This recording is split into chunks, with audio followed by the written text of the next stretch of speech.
Vamos lá? Gálatas capítulo 5, verso de número 22, que diz assim: o fruto do Espírito é amor, alegria, paz, longanimidade, benignidade, bondade, fidelidade, mansidão, domínio próprio. Contra essas coisas não há lei. Pai do céu, nós te pedimos que o Senhor fale ao nosso coração, que o Senhor nos dê entendimento do alto e do teu Espírito, de tal forma, Senhor, que a tua palavra seja revelada a nós, em nossos corações, que o Senhor modifique o nosso entendimento de acordo com o teu ensino, de acordo com a tua verdade. É o que nós te pedimos em nome de Jesus. Amém. Amados de Deus, nós temos estudado os frutos do Espírito. Fruto, um só, como nós entendemos. E o exemplo que eu gosto sempre de dar, e sempre tenho falado aqui, é como se fosse uma tangerina. A casca é o amor. É o que tudo encapsula. É o que forma toda a construção daquilo que Deus vai colocar dentro de nós, que são as virtudes do Espírito. De uma outra forma mais profunda ainda, os frutos do Espírito é a construção do caráter de Deus em nós, o caráter de Cristo. Aquilo que aprendemos do seu ensino, aquilo que aprendemos da sua verdade e a forma com que Deus nos talha. Faz o que o apóstolo Paulo chama de metanoia, em Romanos capítulo 12. Que é a transformação da nossa mente de acordo com a palavra de Deus, de acordo com o ensino de Cristo, e pelo seu Espírito Santo nos faz compreender a boa, perfeita e agradável vontade de Deus. Se os homens a uma se rebelaram, se os homens não viviam mais de acordo com a vontade de Deus, eles precisavam conhecer a Deus. Cristo é a revelação plena da pessoa de Deus. Cristo nos deu a sua palavra, nos deu o seu ensino. E segundo o apóstolo Paulo, aqui na carta aos Gálatas, os homens viviam nas obras da carne. E ele traz um relato de muitas obras da própria carne. E depois ele diz, olha, mas existe uma outra forma de se viver. Viver pelo Espírito, que nos traz o entendimento da parte de Deus e forma em nós o caráter de Cristo. Nós já estudamos aqui sobre o amor, que é o primeiro e mais plena das virtudes, que nos ensina a amar a Deus sobre todas as coisas e o próximo como a si mesmo. Um resumo direto, né? Na entrega do próprio Cristo na cruz por nós. Nós estudamos também a alegria, que é justamente aquilo que nasce no coração do homem como a própria alegria de Deus em nós, né? Nós vimos aqui que a alegria é um eco da própria alegria de Deus, como disse Martinho Lutero. Nós estudamos e entendemos que a verdade de Deus, ela faz com que o nosso coração esteja alegre, independente das circunstâncias. E ele transforma completamente o nosso entendimento. Estudamos sobre a paz, que excede todo o entendimento, que também é ultracontingencial, não depende das circunstâncias. Nós temos paz porque pertencemos a Deus. Vivemos para Ele. Entendemos que Ele é Senhor da história, é soberano sobre tudo. E nós, de acordo com as necessidades da vida, né, sentimos a necessidade de paz. E Jesus é aquele que nos dá a paz. Não como o mundo a dá, mas a paz de Deus que transforma os nossos corações de tal forma que ainda que passemos por dificuldades, ainda que passemos por momentos extremamente difíceis, Deus nos dá a sua paz. E nos faz descansar e entender que Ele é Senhor e Deus sobre as nossas vidas. Hoje nós vamos estudar sobre longanimidade. Essa é uma virtude que muitas vezes é pouco compreendida e pouco praticada. Nós falamos muito pouco sobre longanimidade. Nós falamos sobre paciência, que é uma espécie, mas ainda está longe de ser o que é longanimidade, né? É uma virtude cristã que é mencionada na Bíblia, que é falada por diversas vezes, envolve paciência, perseverança e resistência.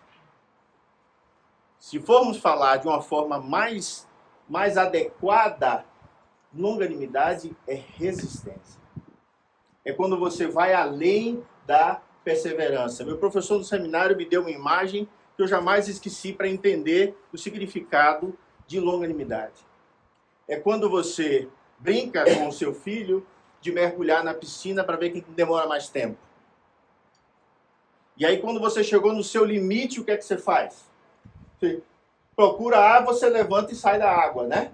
Aí é paciência. Longanimidade é quando você não suporta mais e quer sair da água e alguém lhe segura. E aí você tenta sair da água, mas a pessoa lhe segura.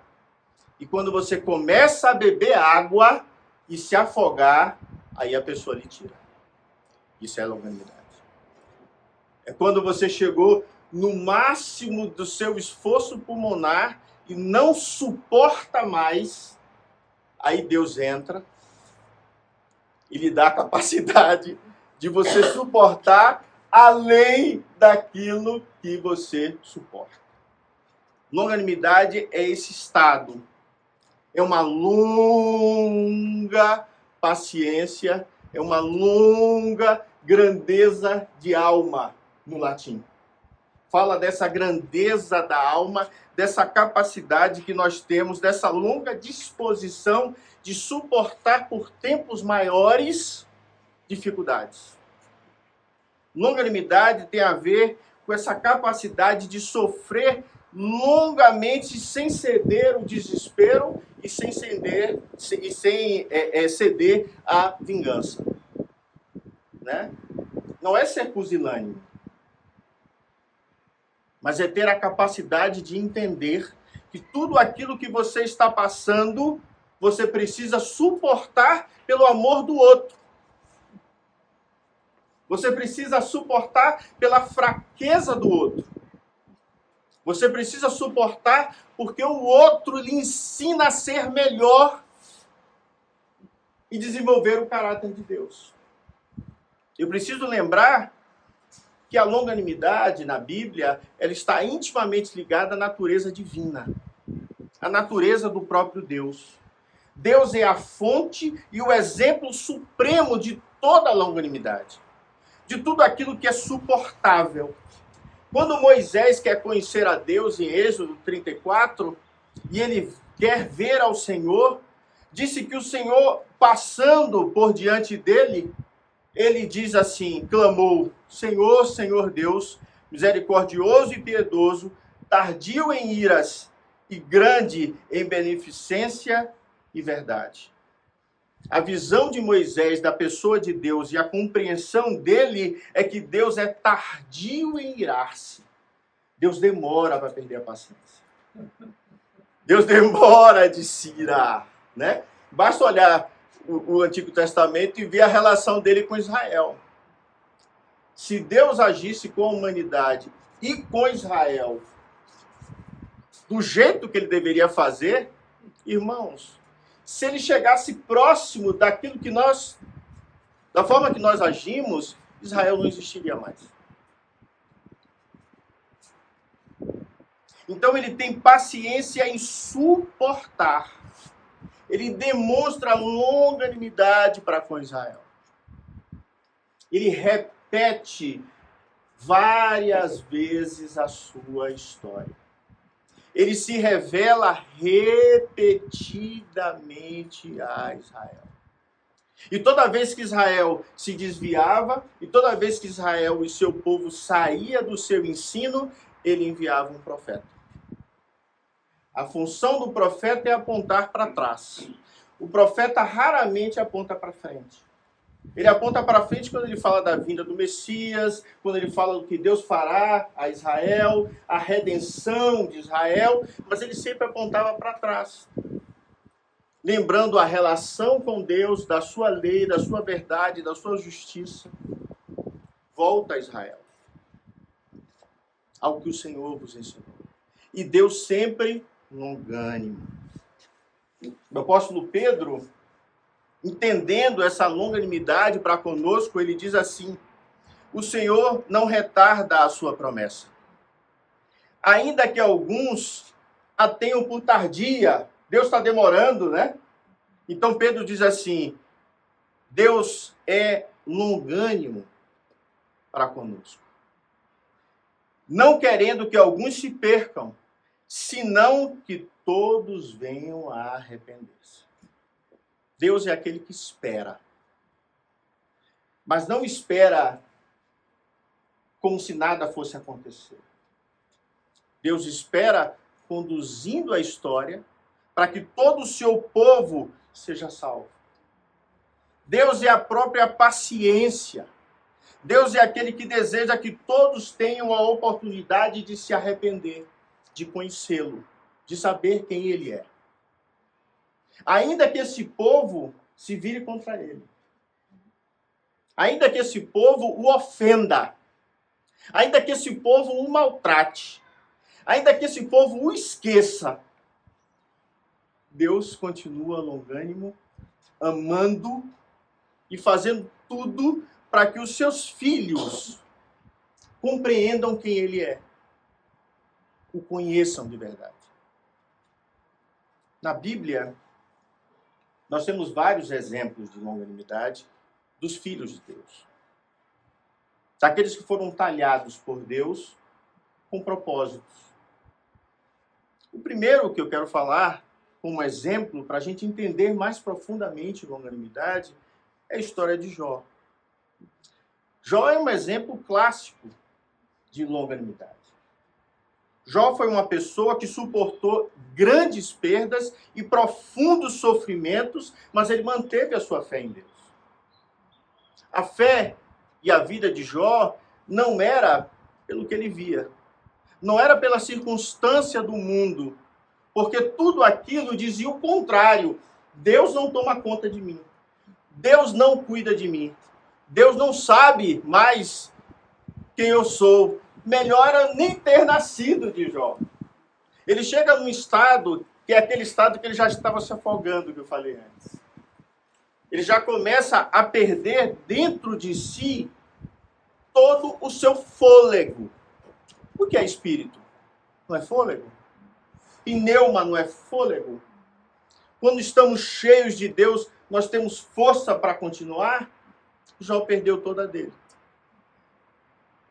Ele perde todos os bens, todos os filhos, perde a saúde, e a sua esposa, em vez de apoiá-lo, incita-o, né? Tem pastores que dizem assim: olha, Deus tomou tudo e deixou a mulher para azucrinar a cabeça dele. Essa não é a função, tá? A função da mulher é ser ajudadora. Mas você sabe como é que eu vejo isso? A mulher está dizendo assim: Jó, você está sofrendo tanto, Jó. Amaldiçoa logo Deus e morre. Acaba com esse sofrimento, porque nem eu mais estou aguentando. Entende? É tipo assim: Jó, eu quero te ajudar. Acaba com isso. Mas o coração dele, longânimo, chegou ao fundo.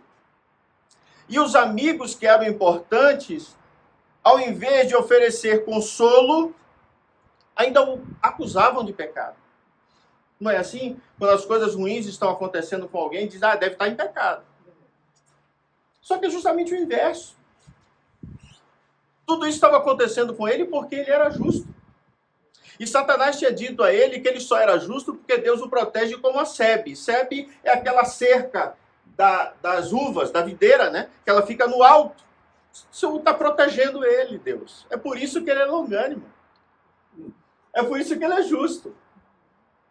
Toca nele, Deus, para você ver se ele é justo. Deus olha para Satanás e diz: tá bom. Pode tocar, não toca na vida. Porque ninguém consegue tirar a vida do homem que não seja Deus. Então, todas as áreas da vida de Jó são tocadas. Se você ler o texto, não há como suportar as adversidades que ele passou sem longanimidade, sem o auxílio do Espírito. Você tinha uma batalha por uma verdade. Jó me ama porque eu sou Deus, não porque eu cobri ele de bênçãos. Satanás e Deus estavam ali. E a verdade última é que Deus amava Jó e Jó amava Deus. E viveu para ele. E ele perdeu tudo e viveu sem nada, amando a Deus. No final ele diz assim, os meus olhos te veem. Eu só conhecia um conceito de ouvir. Meu pai me ensinou, minha mãe me ensinou, alguém me ensinou o Evangelho do Antigo Testamento, né, a Torá, mas eu não sabia quem era esse Deus. Esse sofrimento profundo, essa relação de dificuldade com a vida, aproximou Jó de Deus. E foi a longanimidade do Espírito, como virtude, de suportar ao último grau o sofrimento, que fez com que ele se aproximasse e conhecesse a Deus. Outro exemplo, agora vou ser um pouquinho mais rápido. Moisés. Moisés é um exemplo tremendo. Ele lidera os israelitas na saída do Egito e durante anos no deserto enfrentou um povo extremamente rebelde.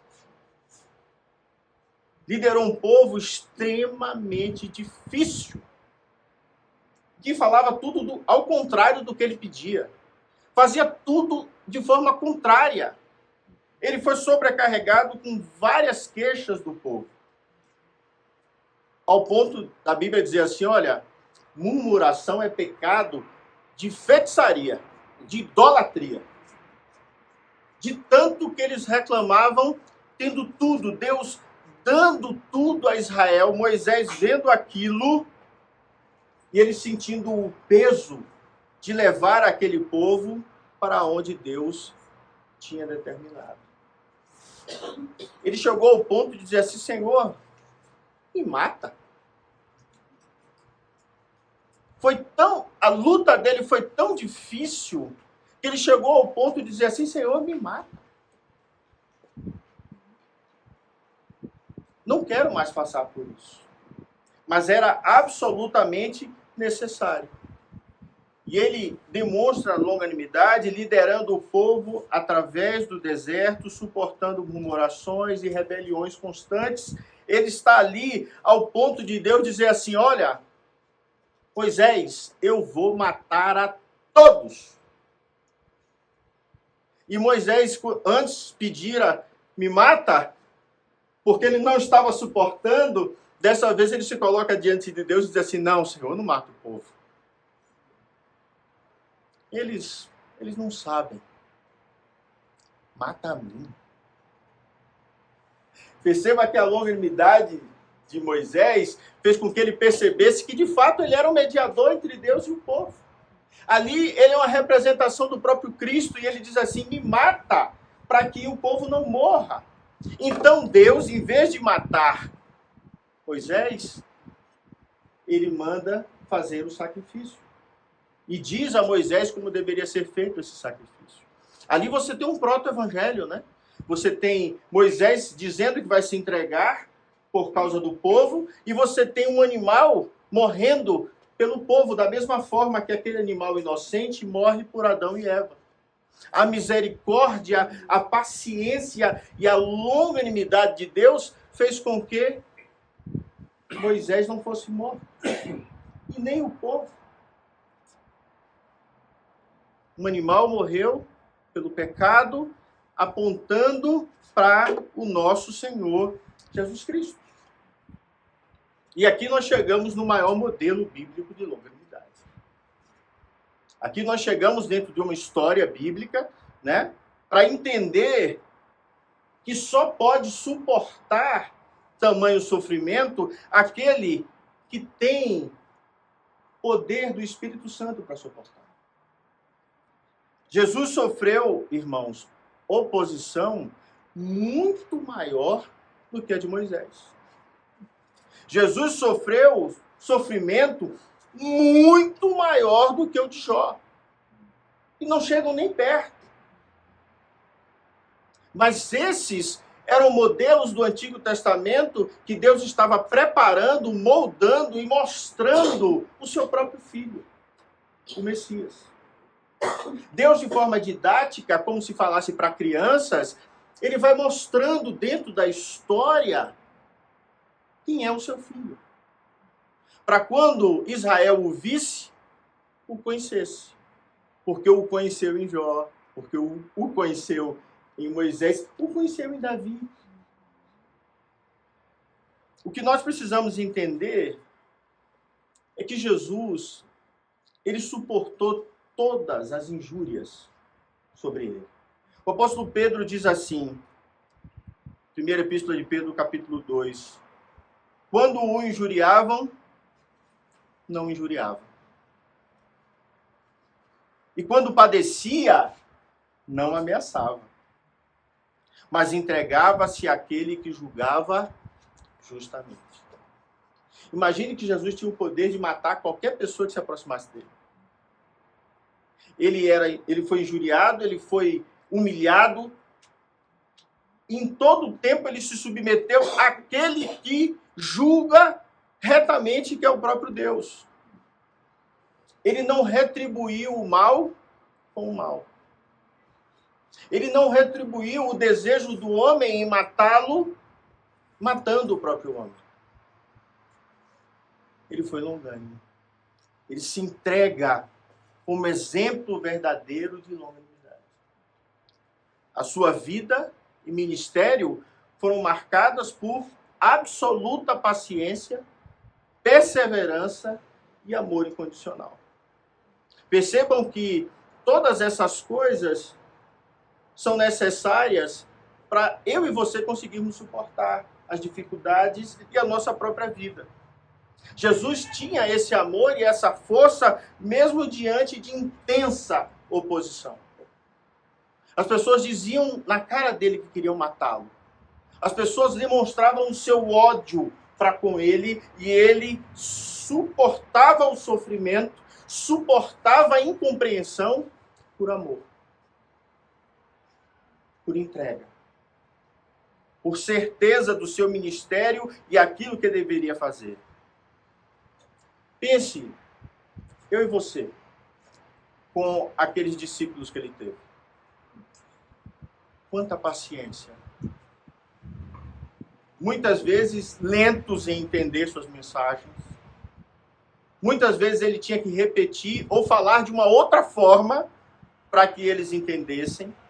Ele repetidamente ensinou, corrigiu, admoestou, todo o tempo esteve junto, com amor e com paciência. Mãe tem uma característica parecida, né? Pai é mais... paciência é um pouquinho menor. Mas, olhando para a pessoa de Cristo, nós vemos o modelo perfeito dos dois. De pai e de mãe. Porque Jesus é como aquele que sente cortar na sua própria carne por amor dos outros. Quando ele foi perseguido por todas as suas curas e ensinamentos, quando as pessoas se voltavam contra ele para matá-lo, ele demonstra compaixão, paciência. Ele atende às necessidades de cada um de acordo com o que ia aparecendo para ele. Tem momentos que eu penso assim, olha, Jesus, eu não tenho essa condição. É impossível. E aí eu tenho certeza de que ele é Deus. Quando eu vejo o seu amor independente de quem a pessoa é. Independente do que fosse fazer contra ele, o amor que ele trata Judas. A longanimidade, a paciência que ele tem com Judas. A que ele chama de amigo, na hora que vem beijar o rosto para traí-lo, ele diz, que queres, amigo? Como se ele não soubesse. Não pense que ele tinha ódio de Judas. Não pense que ele perdeu a paciência. Todo o tempo ele suportou. E a crucificação é o ápice da paciência, do amor, da misericórdia e da resistência, lembra? Da pessoa de Cristo. É na cruz que ele suporta um sofrimento inimaginável. A mente humana não tem capacidade de entender sofrimento eterno. Porque eterno é infinito. E a nossa mente é finita. Nós não temos nem ideia, não conseguimos nem imaginar o que é isso. Então ele suporta com paciência, olhando para aqueles que o maltratam e diz assim: perdoa-os, Pai. Perdoa-os, Pai. Jesus, ele mostra na aceitação do seu sofrimento, ele mostra todo o seu desejo de se submeter à vontade do Pai, que é boa, perfeita e agradável, ainda que seja o seu próprio filho, justo, unigênito, perfeito e sem pecado, morrer. Recebendo toda a ira dele e toda a ira dos homens sobre ele.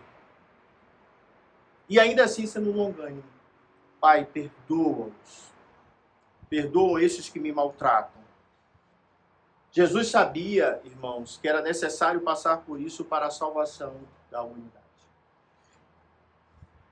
E aí você tem um conceito importante, né? Viktor Frankl trabalha com isso. Quando você sabe o motivo pelo qual você está passando aquilo, você tem força para suportar.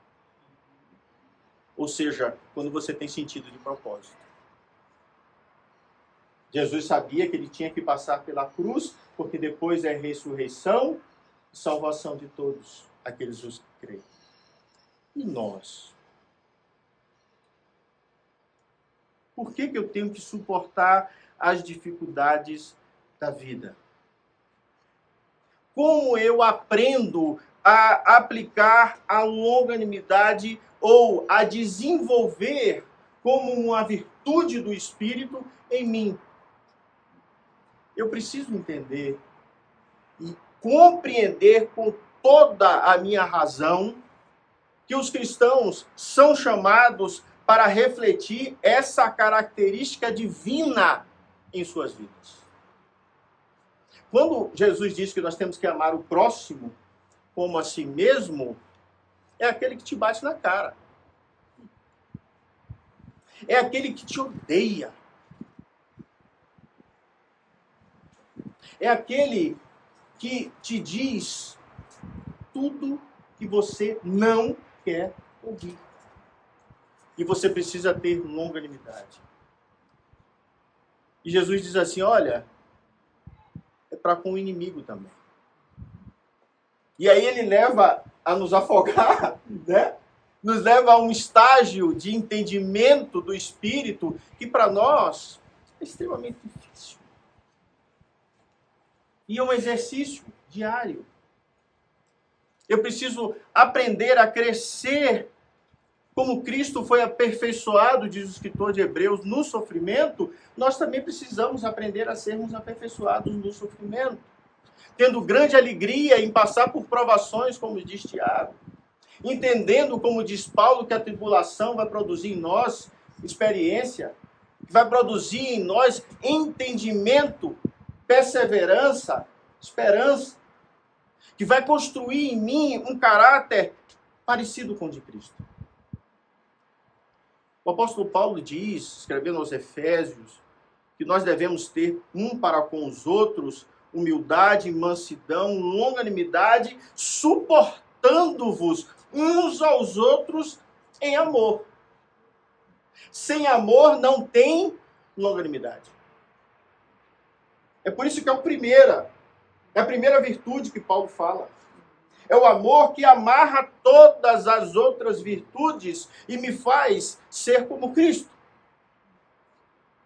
Eu só tenho paz, todas as outras, quando o amor de Deus me preenche e eu amo tanto a Deus que eu suporto, como Jó, a dificuldade da vida. E eu crio em mim uma casca, uma resistência, que na realidade não é sua, é do Espírito. É Ele que lhe faz crescer e você moldado segundo esse ensino da pessoa de Jesus. Paulo diz, escrevendo aos Colossenses, no capítulo 3, ele diz: revesti-vos, pois, como eleitos de Deus, santos e amados, de entranhas de misericórdia, de benignidade, humildade, mansidão e longanimidade. Ele mostra que nós somos revestidos.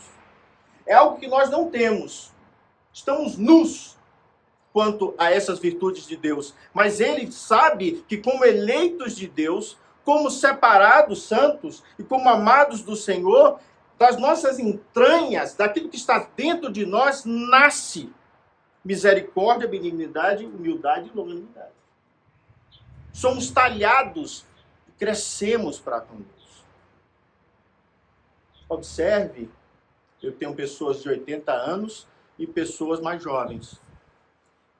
No passado, vidas difíceis eram importantes para talhar caráter. Hoje, nós facilitamos o máximo a vida dos nossos filhos. Nós facilitamos o máximo. A vida é tão fácil que as pessoas não suportam nada. Estamos num período agora onde jovens de 13, 14 estão se suicidando. Eles não têm longanimidade para suportar um bullying. Eu não estou dizendo que bullying é correto. Mas eu estou dizendo que quando eu aprendo a suportar aquilo, eu sei quem eu sou, não adianta você me dizer qualquer coisa, porque eu suporto, porque eu sei quem eu sou, e eu aprendo a amar até quem me maltrata. Eu cresço, eu aprendo, eu me desenvolvo. Então, a longanimidade traz, fechando aqui o nosso sermão, crescimento espiritual. Desenvolver a longanimidade fortalece a minha fé. Porque eu sou talhado no fogo. Sabe a espada? Quanto mais ela é levada ao fogo e resfriada, maior a têmpera, mais forte a têmpera, e mais forte ela fica. Então, quanto mais eu fortaleço na minha caminhada, na minha vida, das minhas dificuldades, quanto mais eu suporto o outro, eu engulo, eu aprendo e aquilo é transformado dentro de mim em amor, mais eu me pareço com Cristo, mais eu me pareço com Deus. Porque essas virtudes são deles. E quanto mais eu aprendo a suportar o outro, mais eu tenho um testemunho cristão. Mais eu tenho força naquilo que eu falo. Mais poderoso é o meu testemunho, porque o meu caráter é transformado de tal forma, a minha vida é transformada de tal forma, que o outro consegue ver Cristo em mim. Porque o normal é quem me bater na cara, eu bater também. O normal é eu amar só quem me ama. O normal é dizer assim, ó, para mim chega, não aguento mais, porque isso é o que nós somos. Caídos, fracos, sem força, sem discernimento. Mas em Cristo nós somos transformados. E eu encerro dizendo o seguinte: como é que eu cultivo a longanimidade? Porque é uma virtude. Eu falei sobre aprender a amar aqui, quando eu falei sobre amor. E para cultivar a virtude da longanimidade, eu preciso ter dependência do Espírito Santo. Eu preciso aprender a me relacionar com o Espírito Santo. Isso requer submissão a Ele, requer dependência contínua do Espírito. E entender na minha vida que Deus tem sempre o melhor para talhar quem eu sou. Eu não tenho tempo, mas José foi talhado assim. Para que ele chegasse a primeiro-ministro do Egito, ele foi talhado e a longanimidade dele foi tremenda, para ele conseguir chegar onde ele estava. Então o apóstolo Paulo, aqui no capítulo 5, verso 16, ele diz: andai no Espírito e não cumprireis a concupiscência da carne. Andar no Espírito é desenvolver as virtudes, é o pendor do Espírito que ele fala em Romanos. É quando eu não tenho mais o pendor da carne e tenho agora o pendor do Espírito. A minha carne não é longânima. A minha carne é imediatista. Eu quero tudo para ontem. Mas o meu espírito, talhado por Deus, me faz crescer em santidade e ter paciência com os outros. Ter paciência, perseverança nas dificuldades, e eu construo em mim, portanto, o caráter de Deus. Eu começo a ficar mais parecido com o Senhor Jesus Cristo quando eu sou mais paciente com os outros. Essa é uma marca daquele que serve a Deus. Portanto, meus irmãos, a minha oração agora é que vocês glorifiquem a Deus com longanimidade. Que vocês olhem para aqueles que estão em dificuldade, ou que te atacam, ou para as próprias dificuldades da vida, com esse olhar, buscando a ajuda do Espírito Santo, para que você possa suportar e ultrapassar as barreiras da sua vida diária, até que Cristo, o Senhor, volte. Vamos orar? Pai do céu, nós te agradecemos, ó Deus. Primeiro, por tua paciência para conosco. Teu amor, Senhor. Se o Senhor nos tratasse como os homens tratam uns aos outros, ó Deus, nós já não existiríamos mais. É a tua benignidade, é a tua bondade, é a tua misericórdia, Senhor, que nos assiste e se renova a cada manhã. Obrigado, Senhor, por esse momento aqui na nossa igreja, no Lago Norte. Obrigado, Senhor, porque o Senhor foi longânimo conosco. E apesar de nós, nos deu Cristo. Sofreu todas as injúrias do nosso lugar, ó Deus. Obrigado por essa manhã, Senhor, que tua palavra é estudada, que ela more em nosso coração e em nosso entendimento. Te dou graça, Senhor, por tudo que o Senhor tem feito por nós. Cada obstáculo do caminho, cada momento em que o Senhor nos deu sabedoria e abriu o mar, Senhor, para que pudéssemos passar de pés enxutos, suportando, Senhor, toda a dificuldade do mundo. Te damos graças nessa manhã, tudo que o Senhor tem feito por nós, em nome de Jesus. Amém.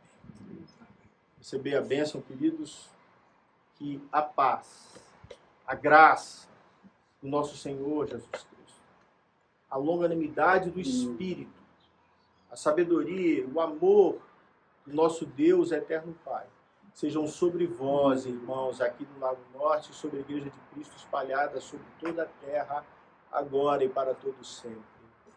Amém. Deus abençoe vocês, uma excelente semana. Amém. Em nome de Jesus. Amém.